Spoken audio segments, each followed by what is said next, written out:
പക്ഷെ മാമിന്റെ class attend ചെയ്ത് കഴിഞ്ഞ ശേഷം എനിക്ക് അങ്ങനെ ആ 4 ആൻസറിൽ ഞാൻ പറഞ്ഞില്ലേ 2 ആൻസറാണ് എന്റെ പ്രശ്നം. ആ 2 പക്ഷെ മാമിന്റെ ക്ലാസ് അറ്റൻഡ് ചെയ്ത പിന്നെ എനിക്ക് അങ്ങനെ ഡൗട്ട് വരാറ്. ഈ മാമിന്റെ ക്ലാസ്സിന് ശേഷമാണ് ഇതെല്ലാം എനിക്ക് മനസ്സിലായത് ഇങ്ങനെയാണ് എന്നുള്ളത്. ആ ടൈം മാനേജ് ചെയ്യാൻ പറ്റി. ആ മെത്തേഡ് ഭയങ്കര എഫക്റ്റീവ് ആയിരുന്നു. അത് പണ്ട് നേരത്തെ ചെയ്തതിലും മാം പറഞ്ഞ മെത്തേഡ് അപ്രോച്ച് ചെയ്തപ്പോൾ കുറച്ചുകൂടെ എഫക്റ്റീവായിട്ട് എനിക്ക് തോന്നി. ഓപ്ഷൻ വായിച്ച് അതിന് ക്വസ്റ്റ്യൻ വായിച്ച് അതിന്റെ ഓപ്ഷൻ വായിച്ച് പ്ലസ് പാരഗ്രാഫിലോട്ട് പോയിട്ട് അതിൽ ഓരോ സെന്റൻസും വായിച്ചിട്ട് മാം അർത്ഥം പറയുന്നുണ്ട്. പക്ഷെ മാം പറയുന്നില്ല നമ്മുടെ അടുത്ത് അതേപോലെ മനസ്സിലാക്കി അർത്ഥം മനസ്സിലാക്കാൻ മാം പറയുന്നത്. പക്ഷെ മാം പറഞ്ഞു തരുന്ന രീതിയിൽ ആ ഇരിക്കുന്ന ക്ലാസ്സിൽ നന്നായിട്ട് ഇരുന്ന് കോൺസെൻട്രേറ്റ് ചെയ്താൽ അതാണ് ഏറ്റവും എഫക്റ്റീവ്.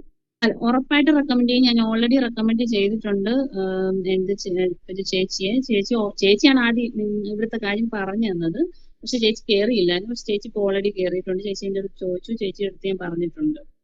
എല്ലാവരോടും എനിക്ക് പറയാനുണ്ട്, ഇനി ആരെങ്കിലും എക്സാം പാസ്സാകാൻ ബുദ്ധിമുട്ടായിട്ട് ഇരിപ്പുണ്ടെങ്കിൽ ഉറപ്പായിട്ടും നമ്മുടെ മാമിന്റെ കീഴിൽ പ്രാക്ടീസ് ചെയ്യാനാണ് ഞാൻ പറയുന്നത്. ഞാൻ 2-3 പേരുടെ അടുത്ത് ഓൾറെഡി പറഞ്ഞിട്ടുണ്ട്. പറഞ്ഞാൽ മാം എനിക്ക് അയച്ചു തന്ന എല്ലാ മെറ്റീരിയൽ പോലും എനിക്ക് പ്രാക്ടീസ് ചെയ്യാൻ പറ്റിയിട്ടില്ല. എടുക്കാനും പ്രിന്റ് എടുക്കാനും കുറച്ചൊക്കെ ഞാൻ എടുത്തു.